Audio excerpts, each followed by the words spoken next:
Good evening.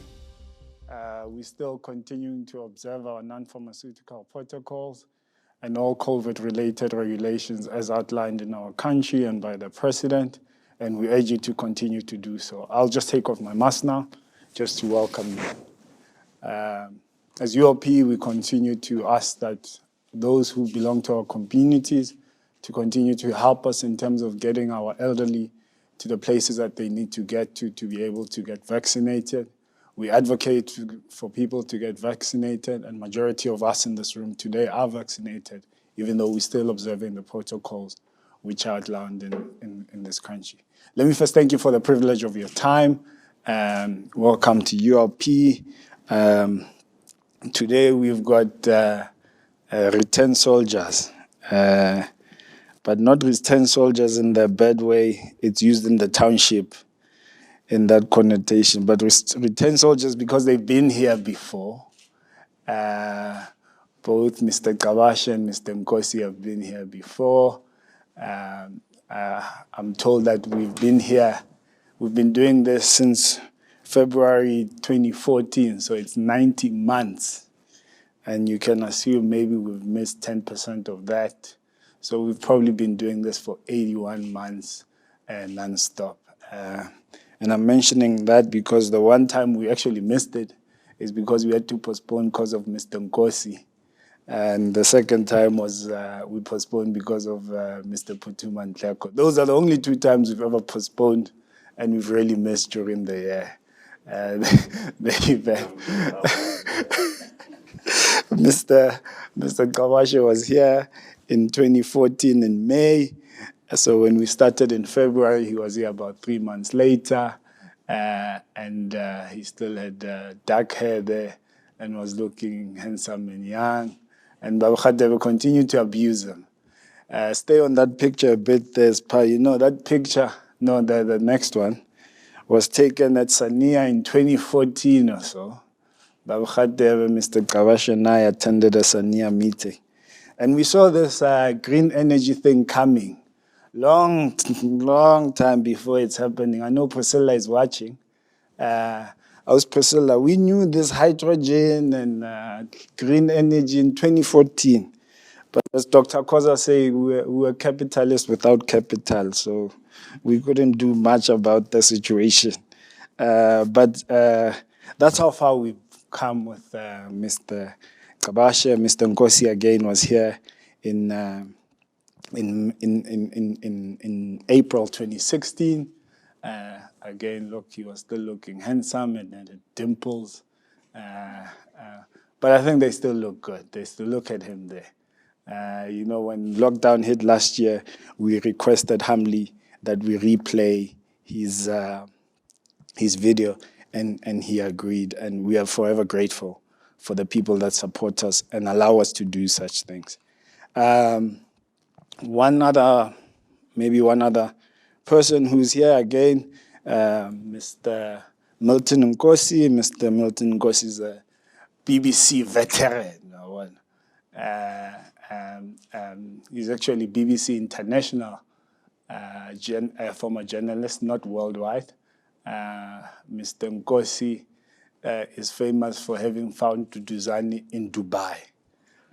So I remember recently we were supposed to host Miss Precious Motsepe, Dr. Precious Motsepe.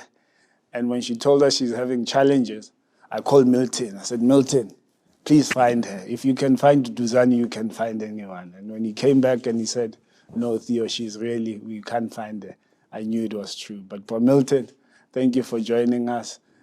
Most of these gentlemen have retired and then they've come back. Last time Mr. Kabasha was here, he was retired, but he's now back working. Mr. Nkosi is also retired. Mr. Milton Nkosi, both Mr. Nkosis are retired. Milton is retired. Unfortunately, he married Babu Khadebe's Mom Joyce's cousin. So in the township, Lobola Ipeli, especially to the uncle. So always Babu Khadebe will say, Alentwani Shati cousin got Joyce, Manibize. And he always indulges us. So Babu Nkosi, we thank you for joining us. and we are really proud, and thank you for continuing to be the part of ULP. Babu Kabashi, I've already introduced them. Babu Kabashi is known as the executive that told government that load shedding will happen in the late 90s, early 2000s. So when you hear EFF and everyone saying that Eskom told them that this thing was coming, they just mean Babu Kabashi told them, okay?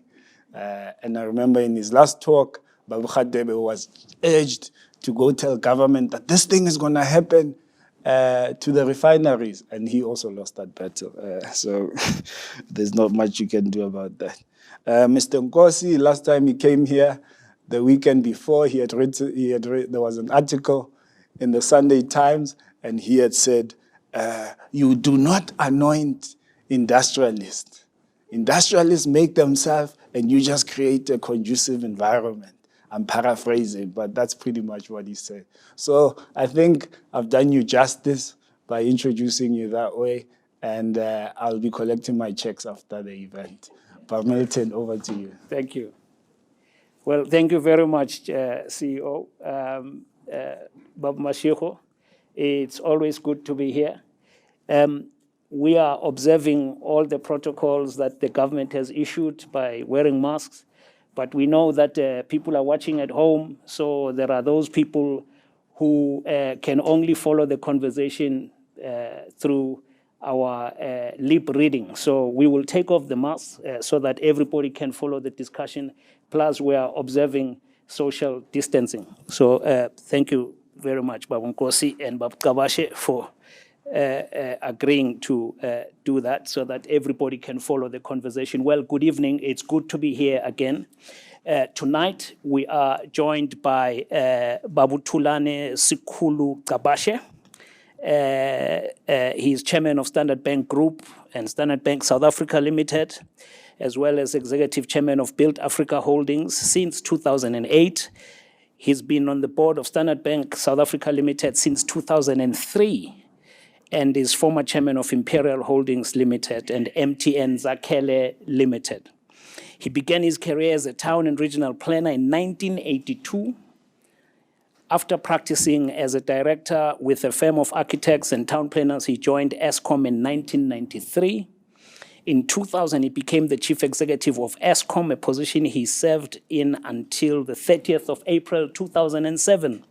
In 2008, he founded Build Africa Group, which develops renewable energy projects and consults in energy efficiency.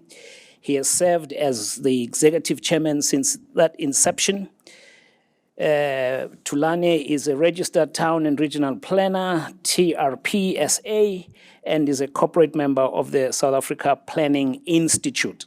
He holds a master's degree in urban and regional planning from Ball State University in the United States and a Bachelor of Arts degree from the University of Botswana. In 1995, he completed the program of executive development at IMD in Lausanne, Switzerland. And he's married with 2 children. His interests include photography, reading, travel, cycling, and gardening. Good evening, Babu Kabash. It's good to have you here. And then, speaking like I'm in a boxing ring, to my far left, I have Babu Sipho Nkosi. There's no nepotism, no relation. Who is himself a veteran in the business world.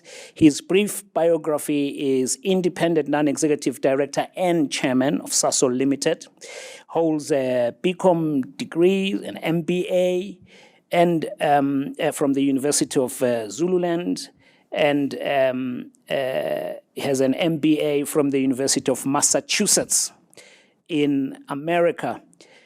With over 37 years' experience in the South African resources industry, with his last role prior to retirement as Chief Executive Officer of Exaro Resources from 2006 to 2016. He has extensive experience in the operational, financial, logistics, and marketing areas of the resources sector, and more specifically in the energy and coal sectors, both locally and internationally. Asidili ngabantu abalocal phela la. Niyawuzwa ukuthi sidila ngezinja zegame.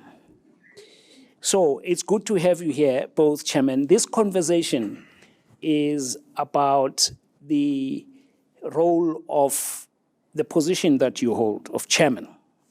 And I suppose first, what we really want to know is your understanding for us here in the room and for those watching at home. Can I start with you, Babu Nkosi? What is your understanding of what a chairman's role ought to be? Thank you very much for the question. I think it's not a straightforward kind of an answer that I can give you, because firms differ, and therefore the roles may therefore differ as well. Take, for instance, in South Africa, for instance, we are guided by King in terms of what our role and responsibility is.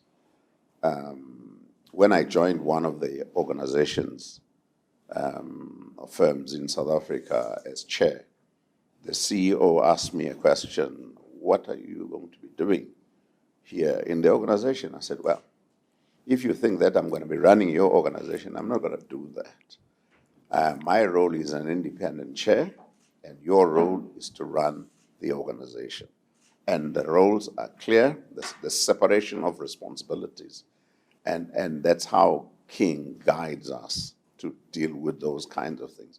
We can talk about that later and elaborate on that one. But you go to other dispensations like, look at South Africa, for instance, and if you go to an SOE, it's slightly different to what you will find in the private sector, simply because sometimes you hear, and the good thing is that I've never been a chairman or CEO of an SOE. But you do hear that some board members do partake and participate in the running of the organization or in taking decisions within the certain disciplines, something that I do not understand. So that's another issue or area that we need to think about. And you go to other areas or countries like the US, where you find that it is the chairman and CEO. So he occupies and he takes both positions as chair as well as the CEO. So answering your question in a roundabout way, it becomes very difficult to say what is the actual role of the CEO, of the chairman. But as I look at things today, and based on the South African experience, my job is to preside over the board. My job is to look at various aspects of what goes on around the board and the organization, things like strategy. I have to look at that, things like ensuring that the organization, the executive of the organization is well staffed. We have the right person who runs the organization and the right disciplines that are there to ensure that the organization meets its strategy. And of course, things change now with shareholders becoming more active. And you do find that in the past, it was only a CEO who would interact a lot with the shareholders. But today, the shareholders tend to draw you into this business because they want more out of you. They want to hear more out of you. But to summarize, my job as chairman of any organization, I preside over the board, I look after the strategy, I ensure that the organization has the right disciplines and the leadership. And it is up to those people who run the organization. Mine is just to ensure that I monitor those and have everyone on the board who can take good decisions when this information comes to the board. Thank you very much. And Mr. Kabashe, your role, you are chairman of Standard Bank, but you have quite a vast experience in running organizations, particularly in the SOE area, which Mr. Nkosi mentioned. How important is that relationship between the CEO and the chairman, and how does that impact the board and the rest of the organization?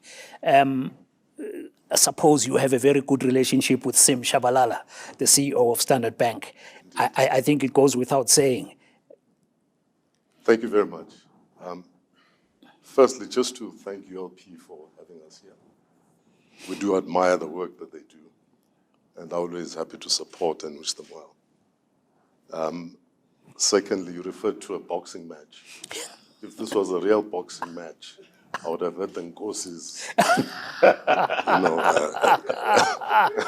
putting me on the spot all the time. So thank goodness it's not. Yeah. And thanks for having you here as well. Thank you. So when I think about the relationship between a CEO and a chairman, the first thing that comes to mind, and I think the most important thing, is mutual respect. You need to understand that you have different roles to play, and you dare not confuse them. I think it's unfortunate if a chairman gets into a company and feels he has a point to prove. He must have proven himself elsewhere as a CEO or running an entity, so that the focus can be on what the chairman is supposed to do, some of the things that Sipho has mentioned. But foremost amongst those is to ensure that the board itself is functional. In fact, you really want it to be ultimately a high-performance board.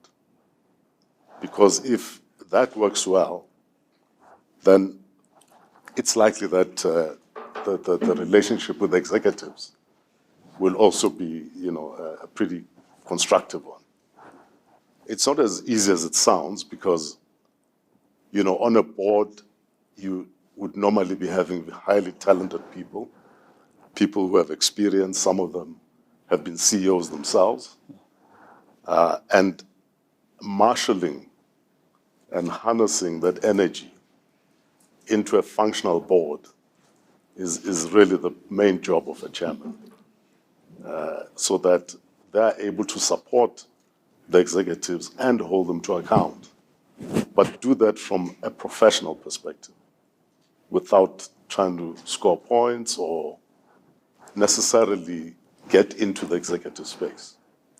We've seen actually, you don't need to be a rocket scientist. We've been watching the State Capture Commission, and we've seen how exposed the relationships have been, particularly with SOEs. Those are state-owned enterprises.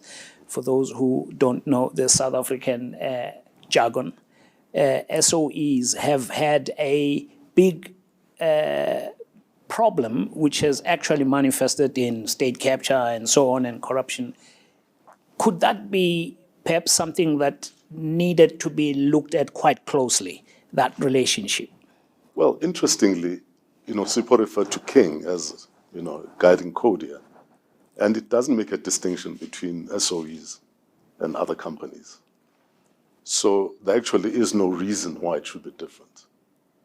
I think it's really because the shareholder is a political animal that you get a lot of interference, a lot of, just being in the kitchen all the time, which really is not good for the way an organization should run.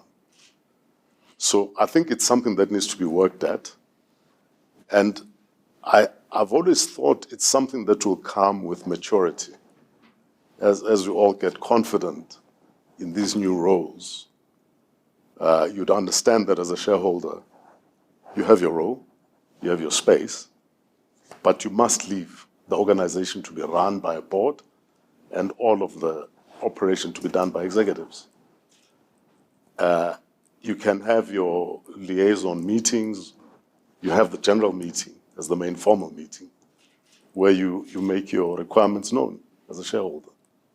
But for the rest of the time, you should really not be, interfering in the running of a business. And Babunkosi, you spent a lot of time building a coal giant Exxaro, which started as ASC's. That's where you really honed your skills to deliver you at the top of the table.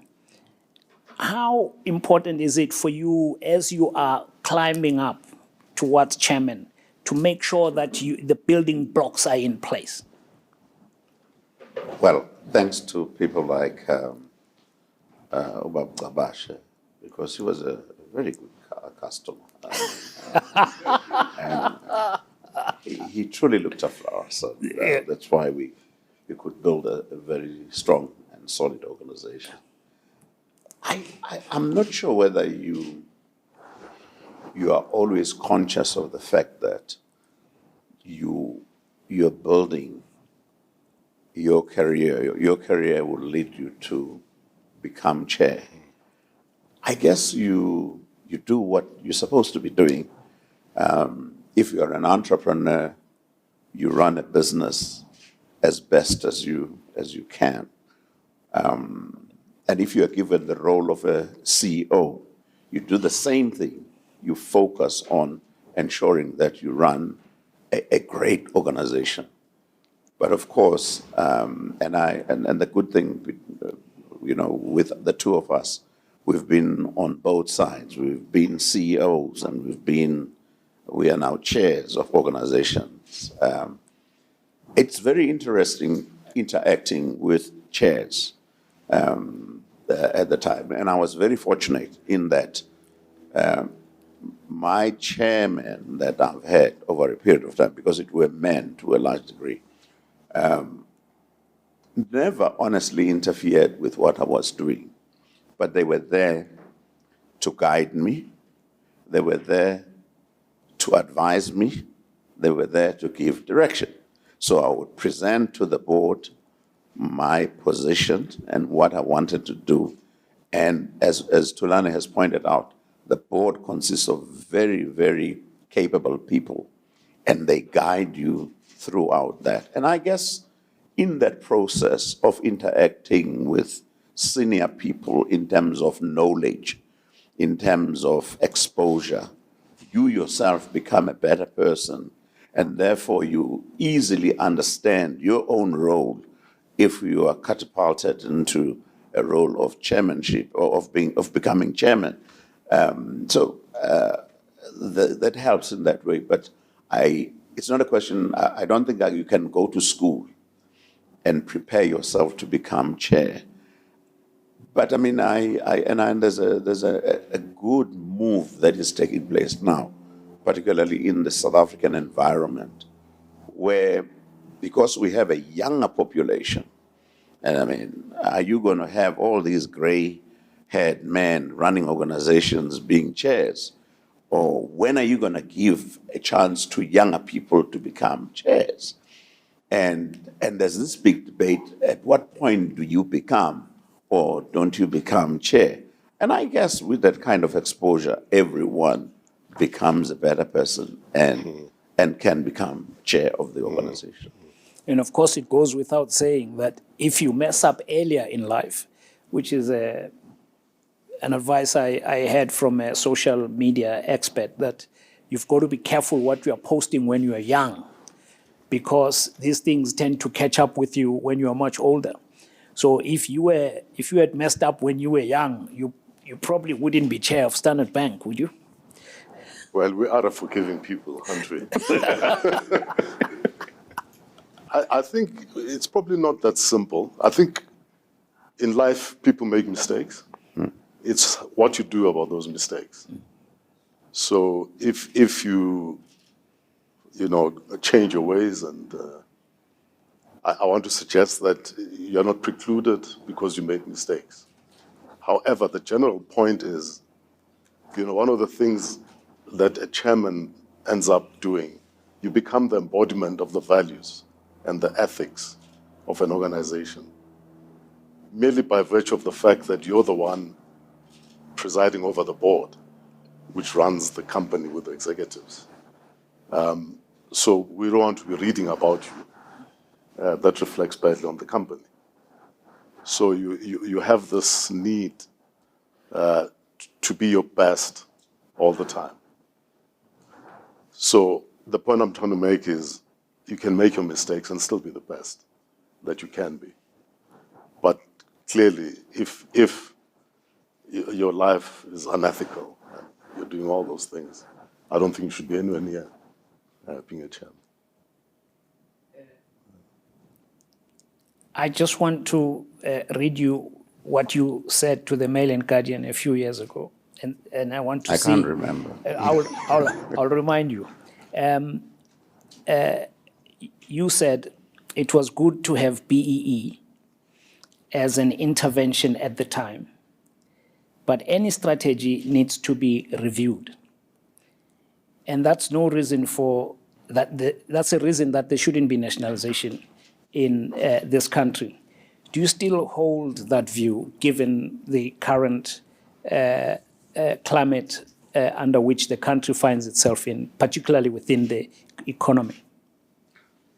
You know, this question of BEE, which is not what was on the agenda today, but I'll try and. Yeah, it's about leadership. We're looking I'll talk for your about it. guidance. You know, I've had this conversation whether it is the best strategy or not the best strategy, and some people tend to criticize you when you say, "I think we need to relook this thing," and they say, "Yeah, because you've been there, and now you don't want us to go in there," which is, I don't think it's a fair kind of an answer to or reaction that people should have. The key thing is every strategy you have. I ran a coal company. There's nothing that I love other than coal outside my family. I promise you. But coal has run its course. And anyone who's going to tell me that it's going to continue forever, I think that person is mistaken. Even if, and I read this, even if I'm told that there's 400 years of coal deposits in South Africa, at least. Even if with that in mind. You know, we used to have things like silver. Where is silver today? Do you hear much about silver? We used to have asbestos, and we still have it in abundance. But there are things that happen in life and over time. And I think we should allow for those things to happen and embrace new strategies, because the world's knowledge it doubles probably every day now, not every year. I mean, it's just amazing what's happening. But going back to the issue of BE, I think it was a good strategy when it was introduced at the time. But I think it is important that now and again we continue reviewing it and graduating to a point where we start businesses and run businesses. If I go back, and I mean the stats have changed by now. In 2009, when we were reviewing the mining charter, we used to look at numbers and said, how much money has been spent in starting or in doing empowerment organization in the mining sector? It was over 300 billion rand. But you look at the result in terms of what it is that over 300 billion would have achieved, and you found that, there are probably no more than 5 black organizations that are there. And you say, my goodness, was it really worth it? But where did this 300, 400 billion go to? It must have disappeared somewhere. So it therefore is important to look at these things and close all the loopholes so that you create a system that is very helpful. I would, and people quote Einstein all the time, that you keep on doing one and the same thing and expecting a different result. It may suggest something about you. What that is, I'm not going to talk about it today, but it's stupidity really to do that. So we need to think about those things. So empowerment, I think, is important, but empowerment must be reviewed over time, must evolve, and we must look at things differently as we go along. And we must graduate and start other things and other businesses. Yeah. Can I just add to that? Yes. You know, we're at a particular juncture in this country where we really have to reimagine how we go forward. The events of last week, I think, portrayed in stark reality what we all know is the truth. So, in answer to your question, I think we must review, but we have to admit that the focus on ownership, transfer of ownership, has not yielded the result. The impact has not been on a lot of people. And I think we are in a position to empower much more broadly, because people are trained to a far higher level than they were 27 years ago. We have professionals, young black professionals, almost in every field. And they struggle because they don't have the connections that put them in the place where these deals are taking place. We need to reimagine how we broaden it and really reach out to those young people and empower them. Because I think that they work very hard, they're brilliant, but they're also out of the loop, as it were. So I think it's time to reimagine how we do this. Yeah, that's a very important point to make, because I've been wondering, we've all seen and watched all the events of last week, which were pretty depressing, to put it mildly. And a lot of it, we're watching ordinary people doing the bidding for what the government calls instigators. At your level, at leadership level in the economy, how did that make you feel? What did you think when you saw what we all saw? Well, it's really a helpless feeling, because you don't have the means to intervene on the spot. So, for instance, our first concerns were our employees and our properties. But we know that that's not the issue. So we've responded, like most corporates have, in supporting various initiatives to patch up afterwards. But the question remains of what actually can be done by all sectors of society to really address the issues that are confronting us. So I think in the immediacy of it all, quite helpless was the feeling. But as we move forward, I think business, all sectors, need to be part of the solution. We cannot have something like that happen again.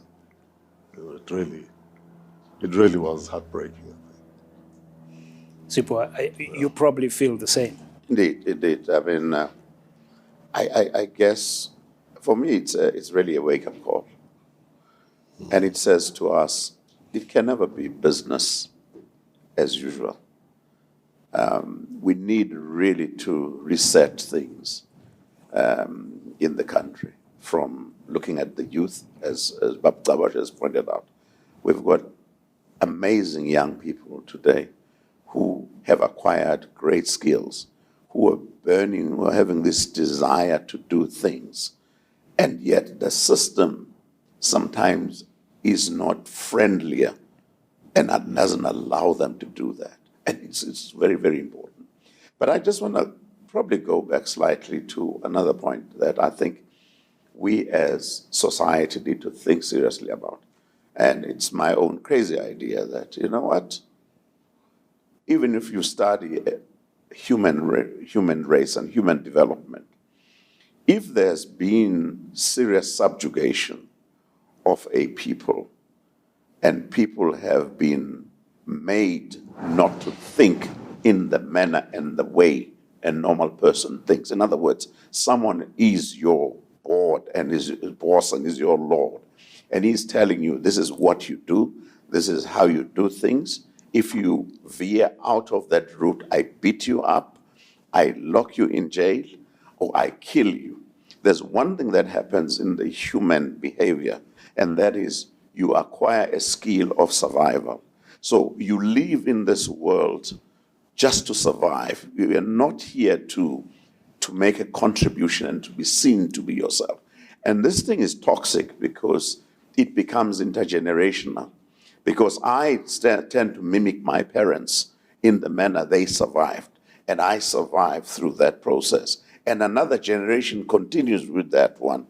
And you find that if we don't introduce new programs that free people such that they become good citizens who can produce and contribute to society, those people that we are going to continuously create or develop or bring on board are people that will always be dependent on the system, because I have been taught, my parents, my grandparents, this is how we live, and we must continue along those lines. I think we need to shift as the country.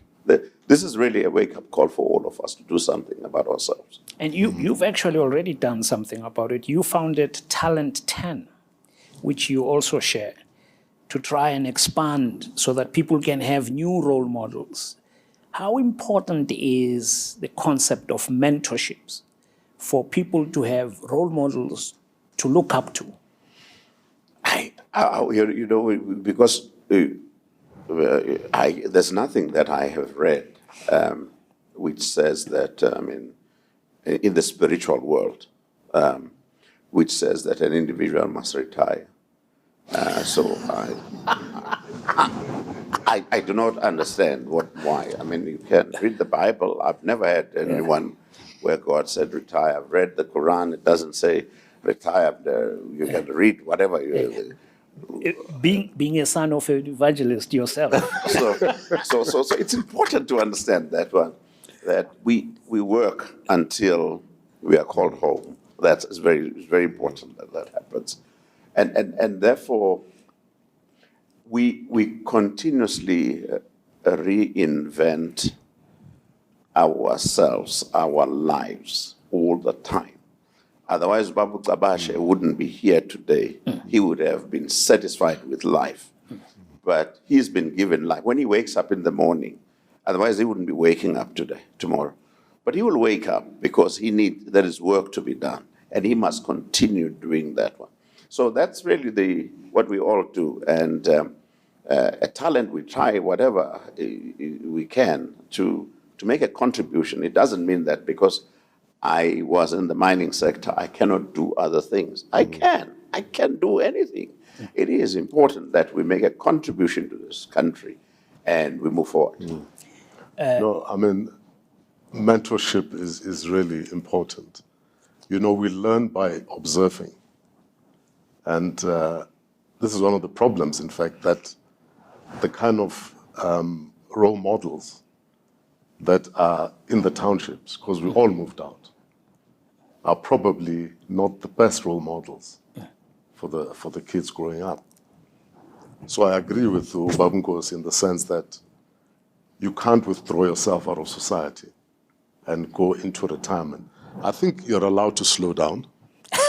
We haven't debated that one. I think you're allowed to, learn new things, visit new places and all of that, but you must remain involved somewhere. Yeah. Especially in a transforming society.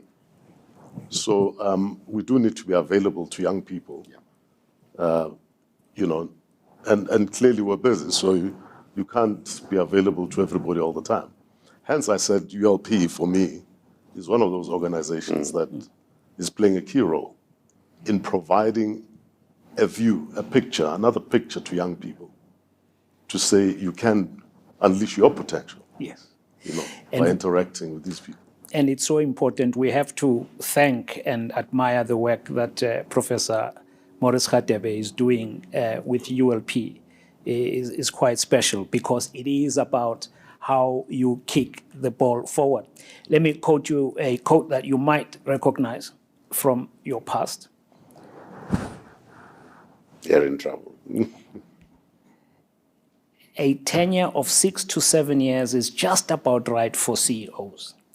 And this was a very big job, running a huge entity so that the amount of time seemed right. Most of my predecessors also stayed in office for the same amount of time. This is when you were leaving ESCOM those many years ago. Essentially, this is consistent because what you're talking about is you can't retire, you need to keep moving, you need to reinvent yourself. Yeah. And who would have thought at that time that this is where you would be those many years later? Yeah, no, that's correct.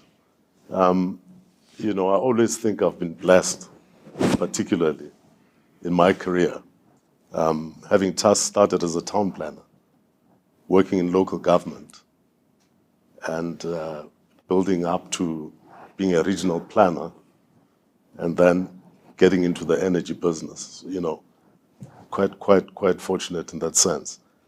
But we were talking earlier before we started about the 7-year itch. That, you know, in fact, after 7 years, you do feel you need to do something else. But the thing about it for me is that, well, part of it is selfish, yes, you must move on.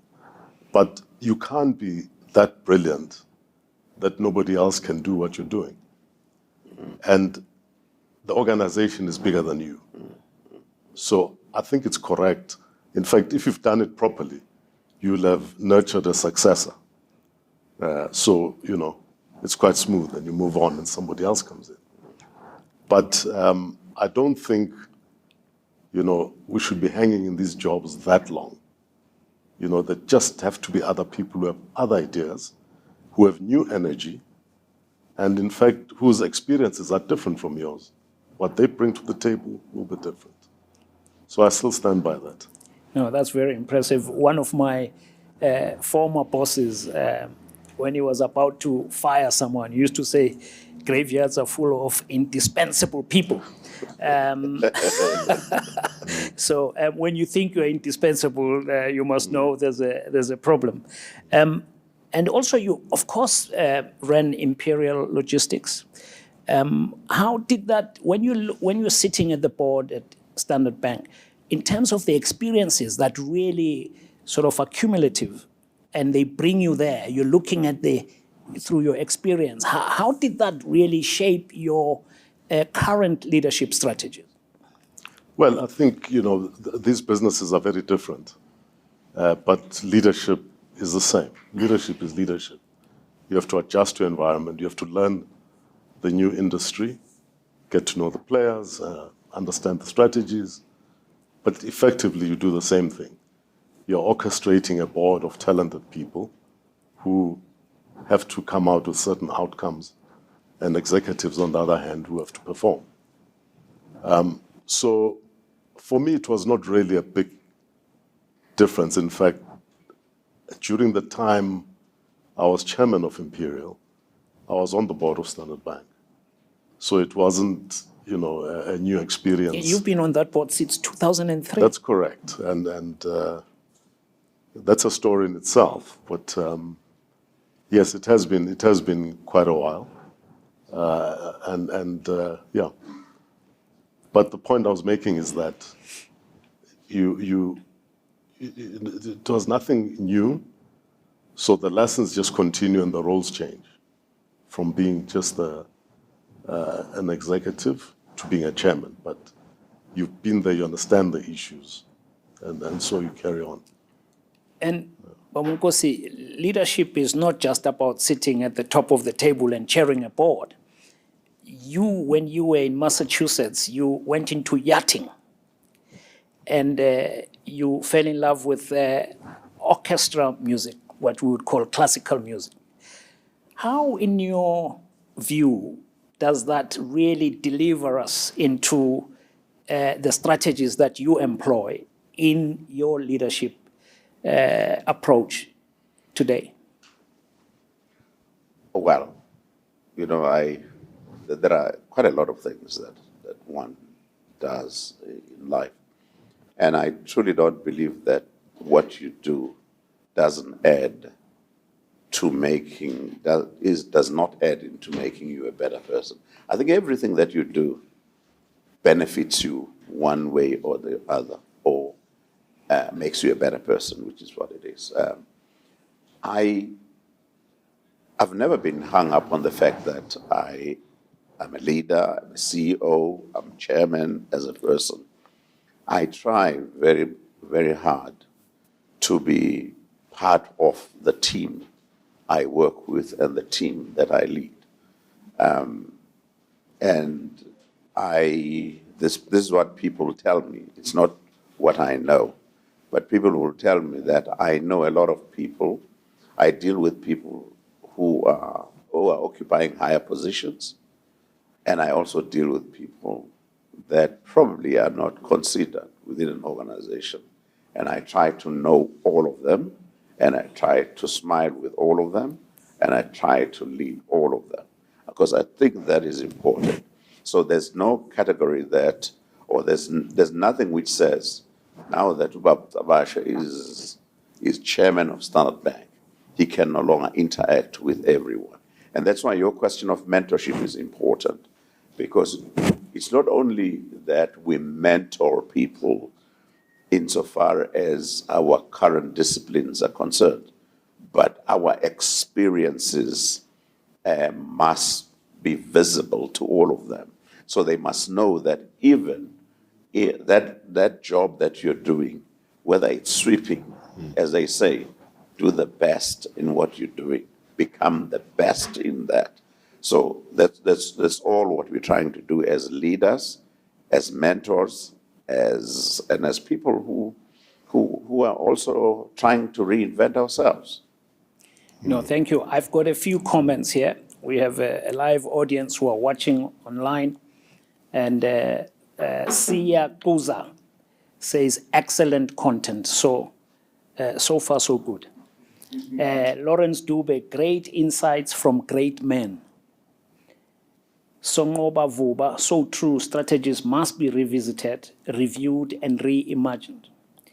Nondumise Mkwigwi, I agree, strategies must be reviewed. She agrees. Lucindo, great session, agree. PE should be reviewed and granted on merit.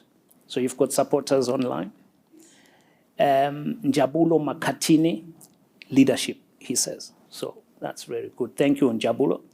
Fefa Muleleki, powerful utterance.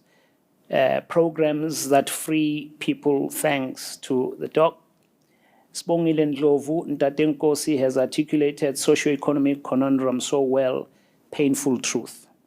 And there is a question from Bongani Twabaza, segment head, commercial and retail banking at First National Bank, South Africa. Oh, your competition is on to you. Distinctive leaders indeed, very inspirational. How do our leaders create a platform that provide, coach, guide young aspiring young black leaders for boardroom exposures? Ooh, your competition seems to want to join you here. Well, I mean, I think there are many avenues within organizations, but also outside of organizations. I think experience, maybe young people should not be rushing to get onto boards. I agree that we need to make room for young people, but they need to build themselves first. They need to do time. You must, and it's really more experience. I mean, I know these days things happen quicker than they did in our time, but you really have to build some experience, because the knowledge of your profession or your sector is sufficient is clearly needed in an executive position.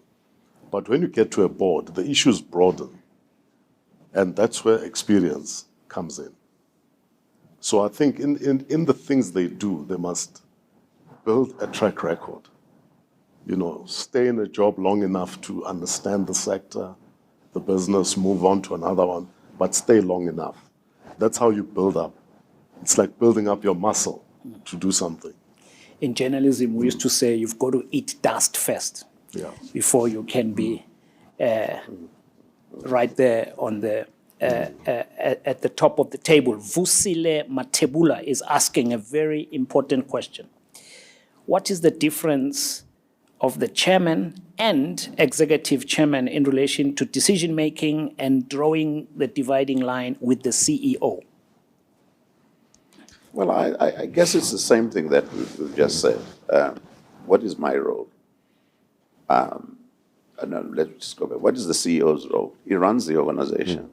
He's got his executives, and they've been charged with the responsibility of ensuring that they lead the company, they take decisions. But there's a little nuance in what I've just said, and the powers that they have are powers given to them by the board, and the board gets its powers from the shareholders. So you've got a shareholder who gives the power to the board to run. Because the board cannot run the organization every day, they appoint the executive to do that one and run the business. So who takes the decisions? There are decisions that the everyday running of the organization, and those decisions, let's say, for instance, you're negotiating salaries of employees. Obviously, that's the executive's position to deal with that. But the guidelines to do that will come from the board. This is how you do things. There are things like, for instance, the strategy of the organization. They work on a strategy and then present it to the board. For instance, other organizations do that. And it is up to the board to mull over that one. And based on the knowledge, the experience that they have, then they go through that one. So in terms of taking decisions, who takes decisions? Generally, there are decisions that are handled by the CEO as well as the management team. But there are decisions that require board involvement, and those decisions of consequence in such a way that they affect the entire organization. Those would be elevated to the board, because that's what the shareholders are expecting anyway.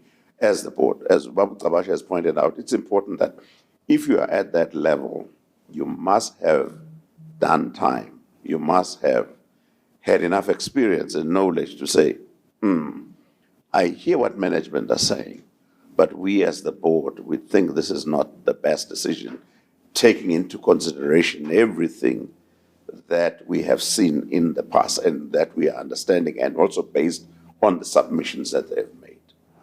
So the role of a non-executive director is to be able to smell, but not to touch. Yeah. And that's where that experience comes Yes. in. Yeah. You develop the art of sniffing, because you must not interfere in the running of the business. Yeah. Then it becomes dysfunctional.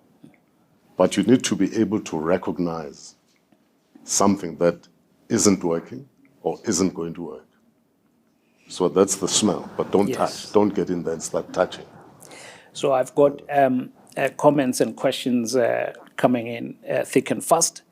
Akona Kabaka is asking, and I think you touched on this, he's asking, how do we bridge the gap that we are seeing between our black leaders in the corporate sector and the leaders we have in government, politics, public sector? I don't know. But you know what?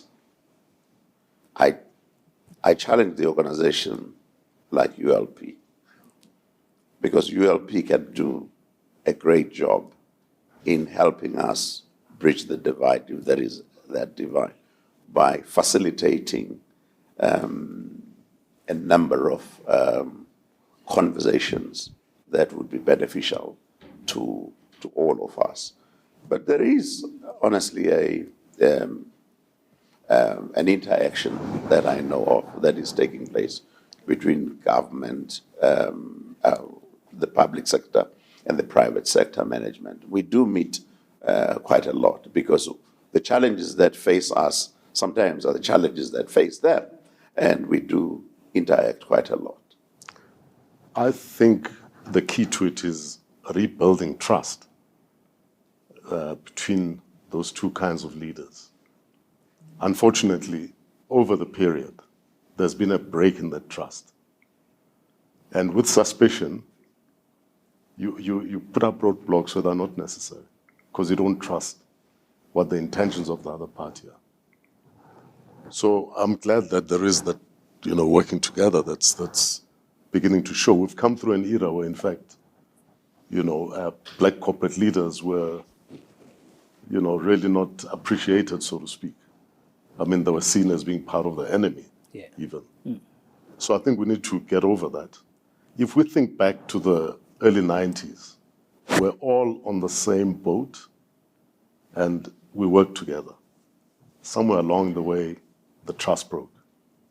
And I think we need to rebuild that. And also if we could deal with issues of ideology, because we could be in the same room, but because of what happens behind the scenes and is influencing you, it becomes very difficult for us to talk, because you are driven by your own ideology, you're driven by your own constituency, and those things are very influential in the way we interact. So I have someone here, I think there's a typo, but the name sounds like Sadze. Sadze is asking, who did Gabasha and Nkosi nurture as successors? They already want your successors. Well, I think that's a difficult question to answer. No, it's not. They can go back and look in history. I mean, there's this, I don't know. It depends on what you mean by nurture. Does it mean nurturing so that that person takes over from me? Or is it nurturing in a mentorship kind of an environment so that that person becomes a better person where that person is?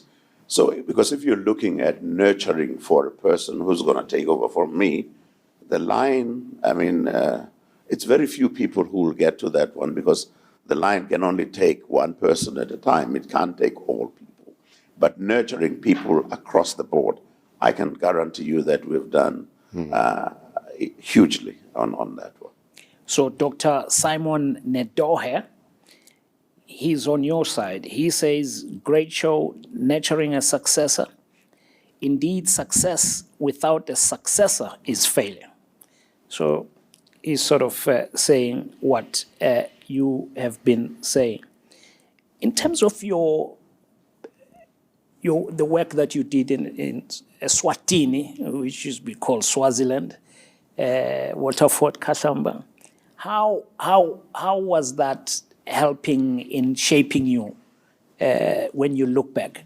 Well, I was a student. Yes. Then, but it was tremendous. You sat on some NPO board. Yeah. Yes, I was on the governing council, but I was a student first. Yeah. Look, quite an important experience. Again, one was fortunate to go and study there at a time when, Bantu education was the only other alternative at home. And what that did was to introduce one to the broader world, a non-racial world, where we had people of all races and persuasions from all over the world. And then in later years, serving on the governing council was a continuation of that experience. And up to today, I'm on the Waterford Foundation, which is the South African foundation supporting the school, which is now part of the United World Colleges. So it's part of developing the next generation, making sure that, we sponsor South African students to go and attend there, to make sure that they get that exposure to a very worldwide, a broad education, one that prepares them for the world that they're going to live in. I have a question from Rahim Nkumane. Seems to know something I don't. Question to Mr. Sipho Nkosi. How do you keep your team motivated despite conflicts and obstacles? I don't know what Rahim wants out of that.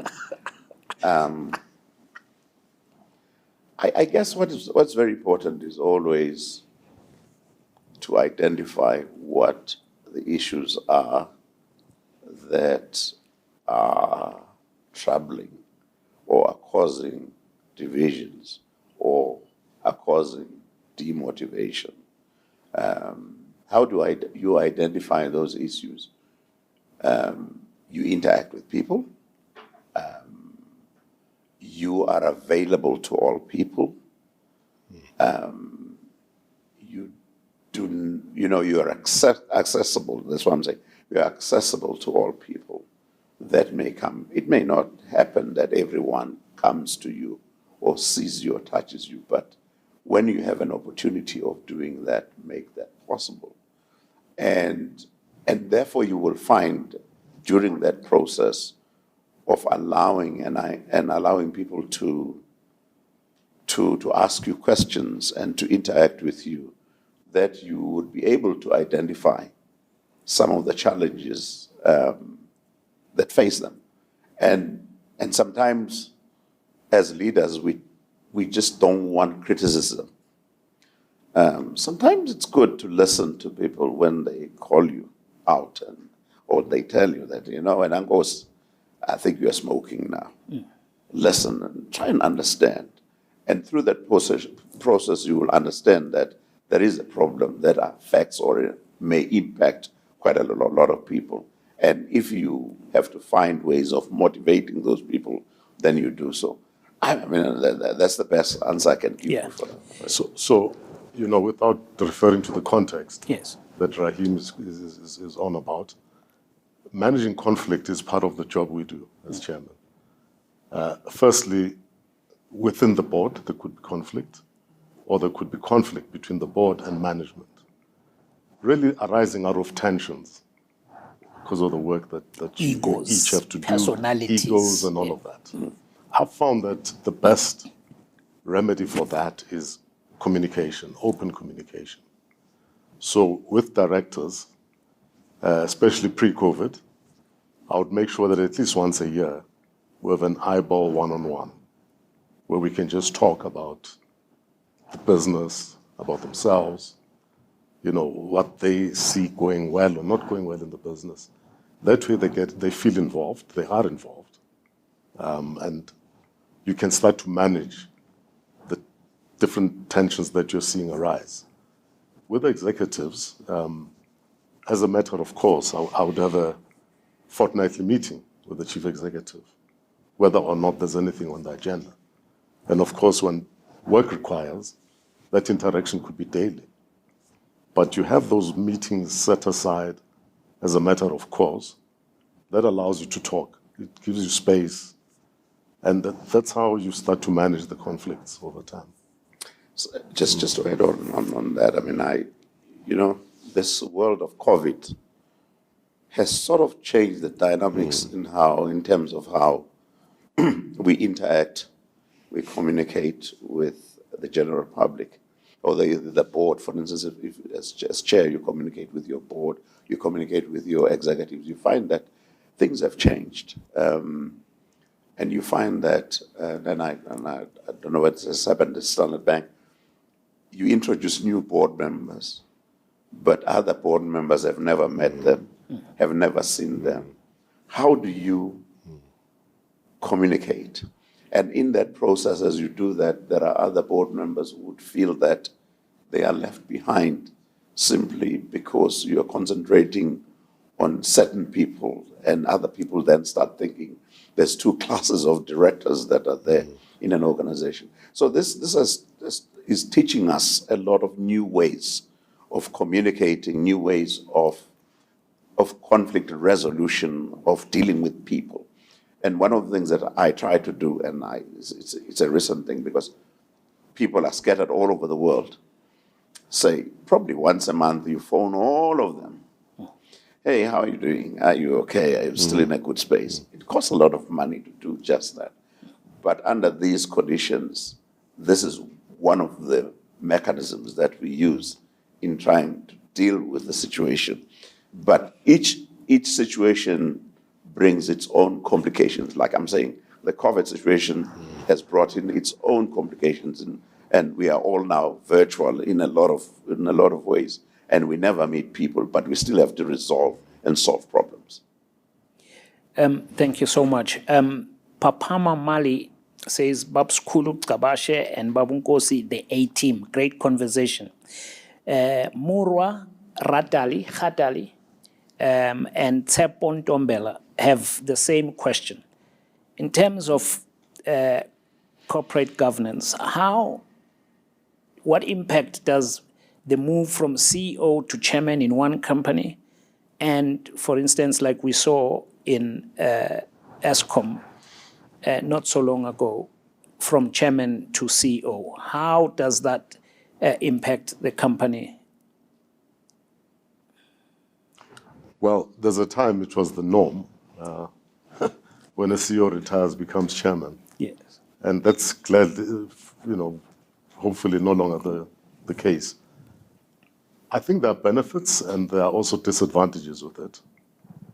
The greatest benefit is that the CEO would have great knowledge of the business.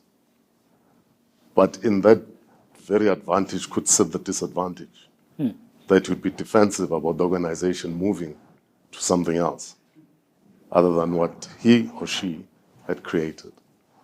So there are pros and cons. I think the rule of thumb, certainly there must be cooling off if ever it were to happen.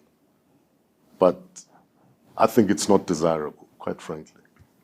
Mudise is asking, do you think setting up junior boards is helpful to develop leadership cadre for young board members? Listen, it's being tried right now. We will see the results.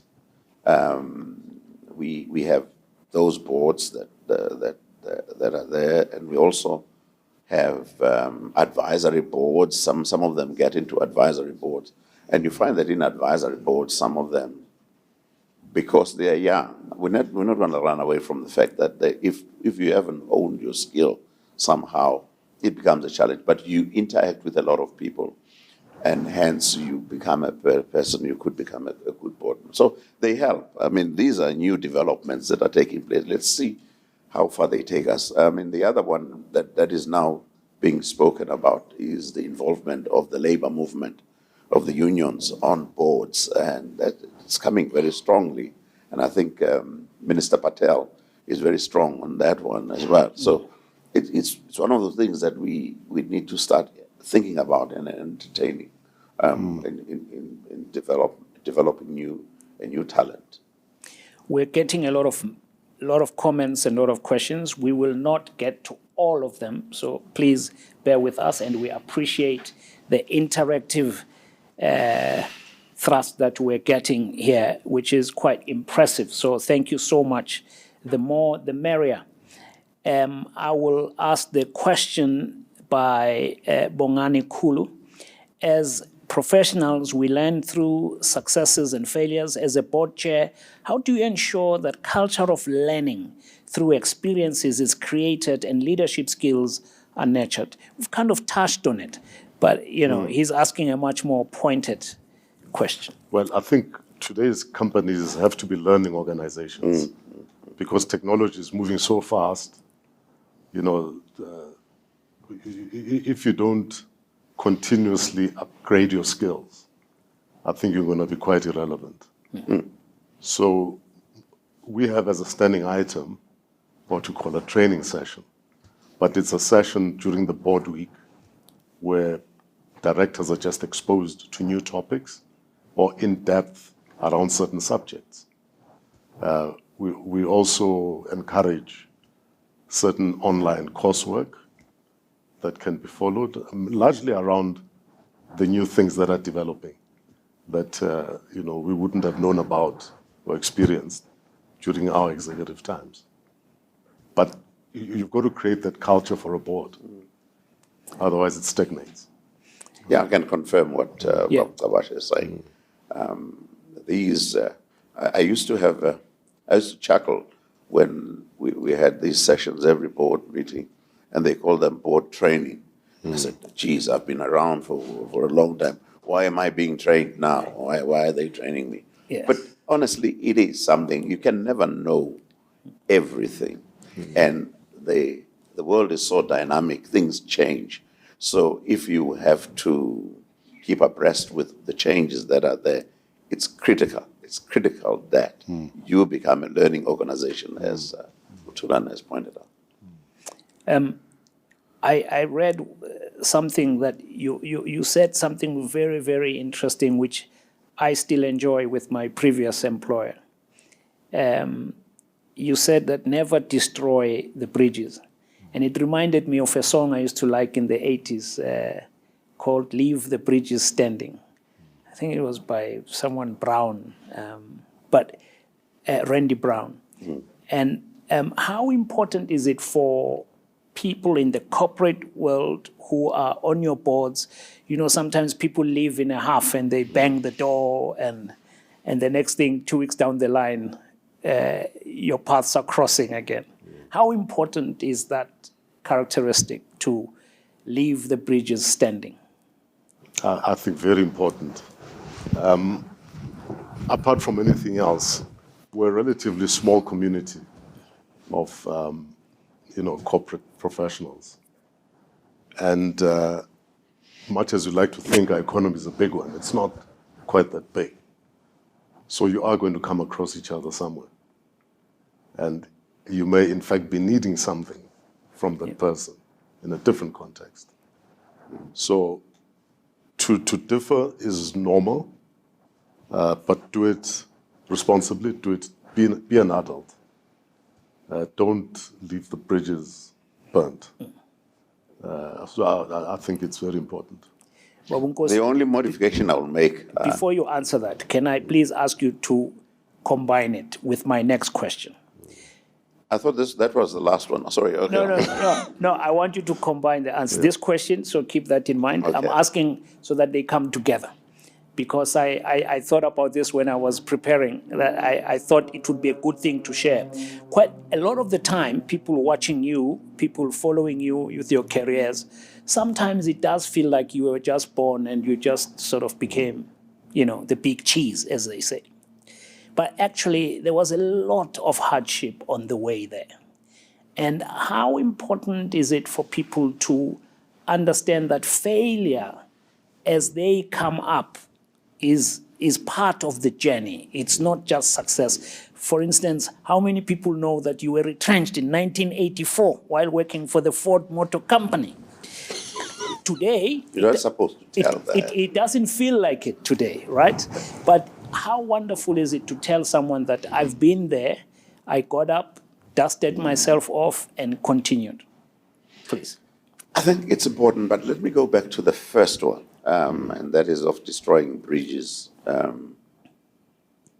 And I'm for never to destroy bridges because at some point we're a smaller community. We tend to interact, and the pain and the anger that you had with someone else, the tiff that I have had with you, doesn't mean that we can never do business together. And one of the biggest lessons is that you don't do business only with people that you love. You do business with people that are going to add value in terms of what you're doing. And then it's very simple, because no one will love, not everyone will love you. There are people that deep down they'll say, hey, that chap, I don't get it. But I would say that maybe it is in your journey as a person growing up, there are things that there are bridges that you must destroy. And bridges like certain behavior. If that behavior, let's say the behavior of envy, behavior of hatred of certain things, behavior of not supporting other people, those are behaviors that I think you must destroy those, because they are counterproductive. They don't help you in any way. Just coming back to the journey that all of us take, it's very interesting when people see Ubaba Mcabashi where he is today. They think, wow, I wish I could be Ubaba Mcabashi. But they don't know the journey that he has traveled, the scars that he has, and the pain that he had to endure to be where he is. And that is why it's very important to aspire to be someone. But you must also know that there is a walk that has to be gone. undergone before you get to where he is, because it's very, very important. So, yeah, in my life, I've been through quite a lot of things, and I can never mention all of them. But some of them, they made me sad. Some of them, they made me cry. Some of them, I got to a point when I thought, it's not going to work for me. But there is nothing as important as what we spoke about earlier on, as people that surround you, as people that motivate you, that throng of people who say, the cheerleaders who cheer you on, even in the face of sadness or going through difficulty. But people cheer you on and say, you can still do something, you can still do something. That's very important in life. And that's why no man is an island. We work and work because we're surrounded by people all the time, and we work with people. So it's very important. And the other thing, that the last one that I want to say here, is that we don't blossom at the same time. Otherwise, I always use the question of President Obama and President Trump. And I say at 40, Obama was president, and after that it was done. Trump at 70 started becoming a president at 70 years old. Yeah. So, don't lose hope, thinking that it will never happen to you. Things will happen to you for as long as you stay the course. Patience is very important sometimes. Thanks.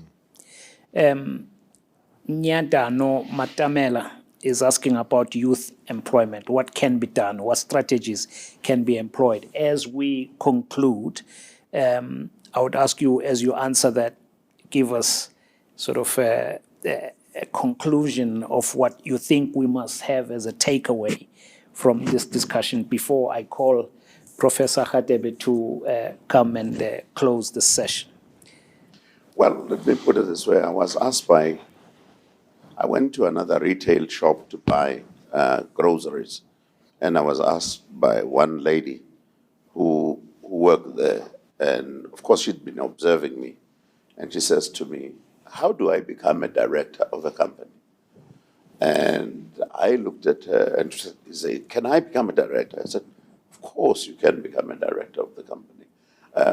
There's nothing that stops you, but there are certain things that you must do so that you are ready to become a director of a particular company. So everyone who works hard, who hones in his or her own skills, can become a director of a company, can become chair of an organization. I believe that. Even though you would say, but we're not the same. But there are areas where you could excel as a human being, because everyone, in my view, has been given something to contribute into this world, and therefore you can contribute something into there. So as for young people, I think it's the opportunities, as far as I'm concerned, there's lots of them in this country. I think it is important for all of us to make it possible, to make it easier for them to see those opportunities. One of my friends used to say to me, as parents, our job, everyone has got something that he brings to this world or she brings to this world. But as parents, our job is to open the eyes of kids so that they see. Ours is to open the eyes of people to do that. But the opportunities are there. And one of the things that we've tried to do at Talent, I never thought it was possible to do those things, but so we got involved in some business. And someone said to me, do you realize that if you got into movies, you could employ a lot of young people in this country? I said, we are smoking. And there's one movie that we shot. It's a very short, low-budget movie.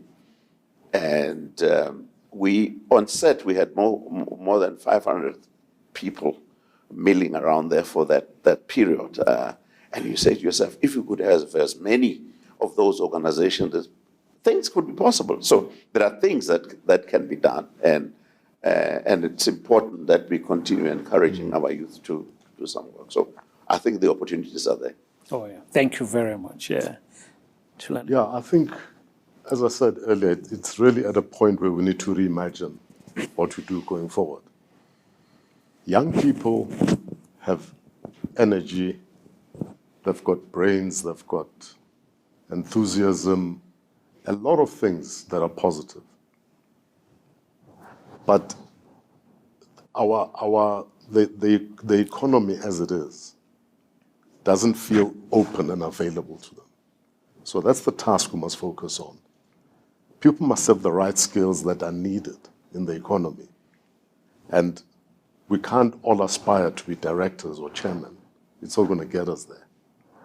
So there's a lot of skilling that needs to be done at different levels, technical skills, in the professions, in academia. We just need to rethink how we make these opportunities available.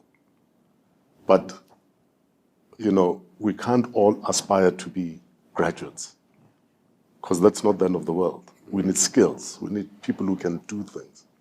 And that's how you create activity in the economy. So I really hope that we can seriously invest in our youth and in creating the opportunities that And you must they're not capable, retire. that they're capable of actually undertaking. No, very true. Thank you A so very takeaway much. maybe from this session is that I would encourage young people to continue to observe what has been done by others who had less opportunities and draw courage from that. But understand that they are, the only ones who can direct their own destiny. So look at people like Sipho Ngozi, learn their story, but work hard on your own story, because we are on different journeys. And yours will happen differently. Yes. So just keep at it. Amen. Thank you so much. So I'm also very relieved that I never asked a question that would move the share price. So we've done. Well, the market is closed.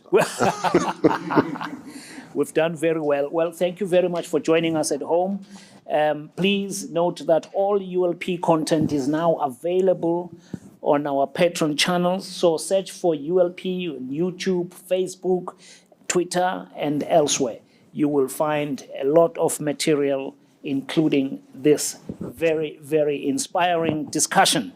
I now call upon the founder and chairman of ULP, Unleashing Leadership Potential, Professor Maurice Katebe, to close for us. Prof.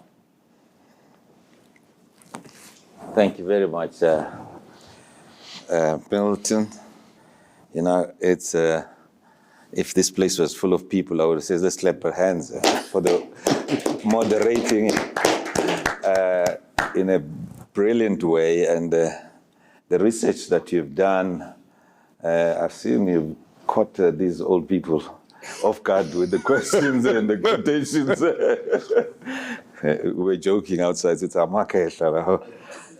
And but well done, well done. We truly appreciate. It shows the international standard, and I'm sure a number of young journalists. Maybe we should run one session about how to groom the next level of journalism, given the. Hey, I must be careful now. The quality of journalism needs to be improved significantly. So thank you very much. I also want to thank Bab Tabashe. He's Makelane Wamigese. We're really grateful for the support you've always given us since the beginning. And today's wisdom that you've shared, it's just amazing. One thing that is a takeaway from me is that you're still supporting the school which you were involved in. And I think it's a great challenge for all of us. That maybe adopt a school, kind of program where we go back to the schools in the townships, as you said, and then just adopt it and plow back in some form or shape And I think we need to think about those. So thank you very much. Let's give him a round of applause.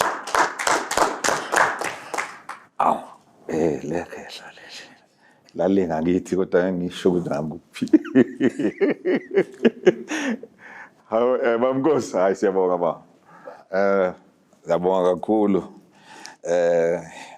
You were my leader until the September 20th last year, and you still remain my leader at Sasol. So, and I remember when you took over, the share price of Sasol was around 20 rand or somewhere there.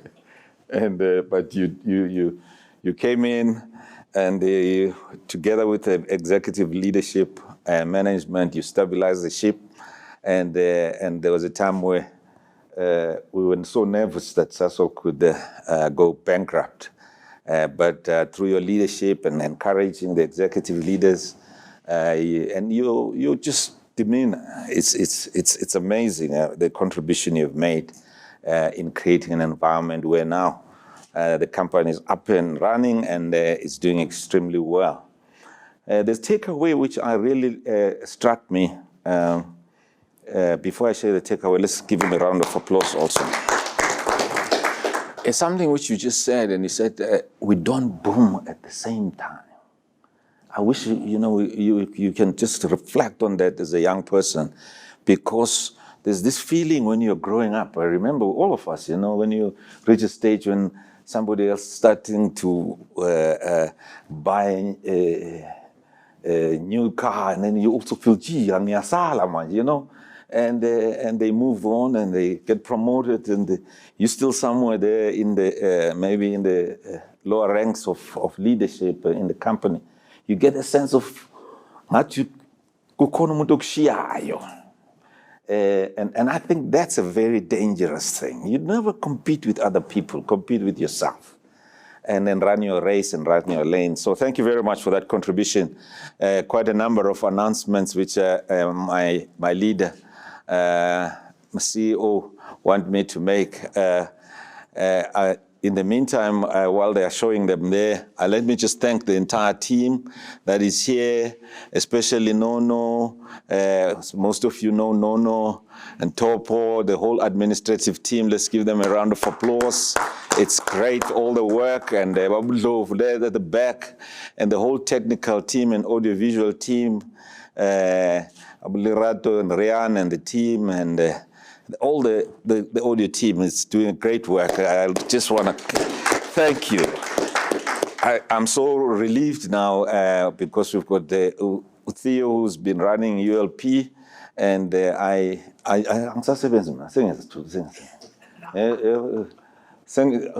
was no retirement. Theo has just reminded me to tell you that there is no retirement. We'll call you back in some few years back. You never retire from ULP, Babkabasha. You can slow down. No, but on ULP, you don't retire. You don't retire. I'd like to thank all the audience out there, and you guys are doing a great job with your questions and participating. ULP now, these young people have introduced Patreon. I didn't even know what Patreon is, but you can find all the content of ULP that we've been documenting over, how many years now, Theo? 8? Yeah, since 2014. And these two gentlemen, their talk was very powerful. You can go there and find it. We also have this program, which I really like, because it wants to change the way we as African people in particular, because our way of transmitting knowledge has been oral all the time from generation to generation. That's why we've lost a lot of civilization that we've had, and because we didn't write our stories. So we've got this program driven by confidence, which is basically promoting the writing culture. And the next one is what I really like, is Mark Williams. This guy scored the last goal. If you remember that when we went, was it the CAF? Africa Cup of Nations. He scored that last goal. And he's telling his story that he was a gangster, and he's now a professional soccer star and a celebrated hero in our nation. So the session is coming, and it's advertised there. there was a lot of questions about governance, about the chairman, the role. We've got a program here called ULP Governance. The dean of that program is Vuyo Kahla. He's actually director at Sasol, and he's looking after the governance of the entire Sasol group. So if you really want to know, again, just go there in the ULP. Over many years, we've developed material around that. The next one, if there's any. Oh, yes, Women in Energy is coming in August. The Sasol leadership is very much involved in ULP. Priscilla is driving Women in Leadership. Women in Energy, she's really driving it and making sure as she's leading now the energy business of Sasol, and she's very passionate about getting particularly women. So young ladies, you're welcome to participate. There will be a major summit happening in August. It's an annual event which we've been doing for many, many years now. I think on that note, according to my CEO here, I'm led here. Everything is fine. Good. I'd like to really thank you all. I just want to remind you again, we are in the middle of a pandemic, and this one is very vicious. So please, let's all make sure that we stick to the protocols and stay safe and stay healthy and stay blessed. God bless you. Let's go home now. We've got to rush very quickly before the curfew. Thank you very much. Let's give them a final round of applause.